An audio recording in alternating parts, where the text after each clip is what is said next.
Alright mga kaibigan, ayan ayan yung panahon. Good morning. Piplap, pan-race, tapos nakapuling tayo sa MSB Club. Grabe, dumidilim dun sa panggagalingan ng ibon. Pero sana wag umulan 103 kilometers air distance.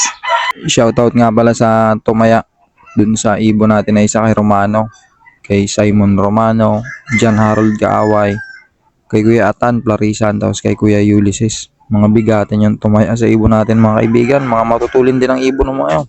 Hindi natin kayang tibagin pero tumaya sa atin. Isa lang ibig sabihin nun. Natatakot na sila sa mga panlaro natin ngayon kaya tumataya na sila. Madami nang nakapag-clock mga kaibigan. Ang speedan kulang-kulang 1 to. Dapat ang speed natin ito 1-3.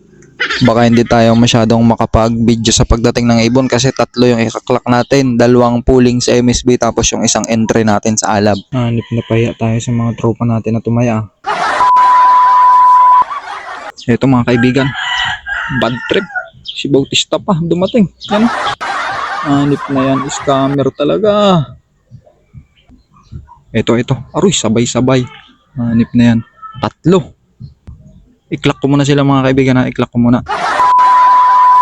At ayun na nga mga kaibigan, ang speed natin kay Bautista ay 1076. At ang speed naman ni Romano ay 1061. At etong si Balanar ay 1053. Grabe kayong 3, pinaasa nyo lang ako. At syempre hindi nagpapahuli yung ating nag-iisang training na si Damulag. Nag-i-speed pa yan mga kaibigan ng 800. Estimated ko kasi magaling ako compute Ang problema mga kaibigan, medyo nailang siya sa akin. Itong si Damulag mga kaibigan, aasahan ko talaga to sa derby. Humihingi po ako ng pagpapatawad at pasensya kay Simon Romano, kay John Harold Kaaway, kay Kuya Ulysses Pupa, at kay Kuya Atan Plarisan. Pasensya na kayo mga idol kasi yun lang yung nakayanan ng ibon. At hindi lang din naman ako yung nawalan. Sabay-sabay tayong nawalan. Maraming salamat at dinamayan nyo ako sa pagulong ngayong araw na to. At hanggang sa muli, mga kaibigan, dun sa mga tumaya dun kay Romano, dun sa ibon ko, kita-kits na lang po tayo sa loading station. Nasa inyo kung tataya ulit kayo.